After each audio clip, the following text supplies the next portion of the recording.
Ja,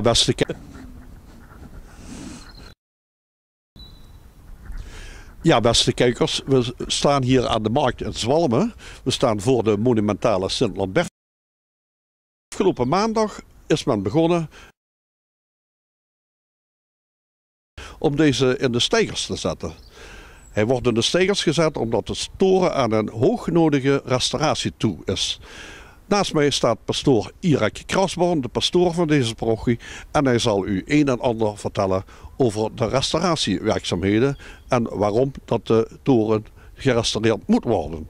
In 2016 kreeg ik telefoon van de buurtbewoners dat de brokken van de toren waren afgevallen. Toen hebben we het bisdom ingeschakeld, de bouwzakendienst, en die hebben analyses gemaakt en gezegd dat deze toren gerestaureerd dient te worden. En nu zijn we daar een week mee bezig. Dus dat begrijpt u wel, dat er zijn heel wat kosten mee gemoeid. Een kleine 4 ton. 398.000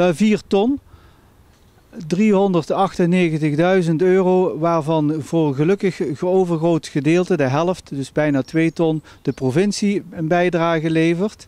Het bisdom doet mee voor 20%. En dan is de gemeente Roermond dus uitgenodigd om mee te gaan doen voor een bedrag van 60.000 euro. En de Zwalmenaren zelf, die zijn ook, die mogen ook bijdragen, ook 60.000 euro. We hopen dat het allemaal gaat lukken. Om zo deze toren weer in een prima staat te krijgen, zodat we weer daar jaren van kunnen gaan genieten hier in Zwalmen. Ja, meneer pastoor, ik heb begrepen dat er inmiddels een actiegroep opgericht is uit parochianen en kerkbestuursleden. En die hebben de actie een naam meegegeven. De actie heet Onze Toren als Herboren. Ik heb begrepen dat ze inmiddels al bij elkaar zijn geweest en zijn er al plannen voor de komende tijd? Ja, we zijn al een paar keer bij elkaar geweest met het actiecomité. We gaan sowieso op internet, op onze website, gaan we toch regelmatig verslag doen van de renovatie. Dat ook mensen thuis kunnen zien wat er zoal gebeurt. We hebben acties in het touw staan om dus mensen te gaan enthousiasmeren. Om mee te gaan doen met het bij elkaar brengen van het verlangde bedrag van 60.000 euro. En wij, moet even denken, wat moet doen? Ik neem aan dat bij de actie inmiddels in de steger staat. Dat is een heel ja. Is het wel mooi om te volgen? Ja, natuurlijk. Dat is het eerste wat ik iedere keer zie. Hoe ver dat die is natuurlijk. Maar ik vind het een heel karwei hoor. Want het duurt lang voordat ze een keertje boven zijn. Ja. Moeten ze helemaal naar boven toe? Ja, ze moeten helemaal naar boven toe, want ook de haan wordt opgeknapt. Nou, dat duurt nog wel een paar weken. Heeft u enig idee hoe hoog dat de toren is? Geen idee. Nou, 55 meter. Oh, ik denk aan stadse begrippen natuurlijk. Ja. Valt nog mee, hè? Ja. Een actie die wordt gehouden voor de kerk, die heet Onze Toren als Herboren. Er is inmiddels een actiegroep opgericht, die zijn bezig met allerlei ideeën. Hoe vindt u dat? Prima, moet gebeuren. Er is een actiecomité opgericht dat met regelmaat verslag zal doen van de renovatie van de kerk. Wij doen de site die we hebben, www.lambertuskerkzwalmen.nl. Het actiecomité richt zich vooral op het regelmatig adverteren in het Zwijmke, het plaatselijk blad wat we hier hebben in Zwalmen.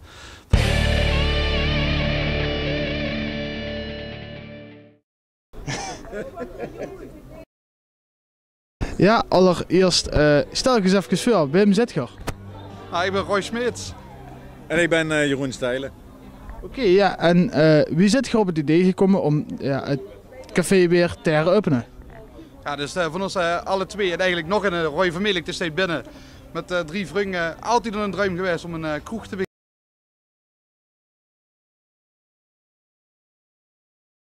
Ik zie afglaaien vol. Wat vinden de mensen ervan dat het café weer op is? Want ja, het bestaat als ik het goed begrepen had 50 jaar. Het bestaat inderdaad in april bestaan we 50 jaar. Of ja, veel niet, maar de kroeg. En de mensen vinden het geweldig, want ze komen allemaal hierheen. Ja, dat is zeer zeker chic. En wat kunnen we eigenlijk nu gewoon verwachten bij de geit? Ja, we proberen toch 2 keer per maand het luxe neer te zetten in de kroeg. En ja, de dagen dat er geen band of een DJ is, dan is het even. Oké, ja, dan rest me niks anders dan nog een hele schone tijd te wensen. En ja, heel veel succes. Dankjewel. Dankjewel.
Nothing in running.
zijn.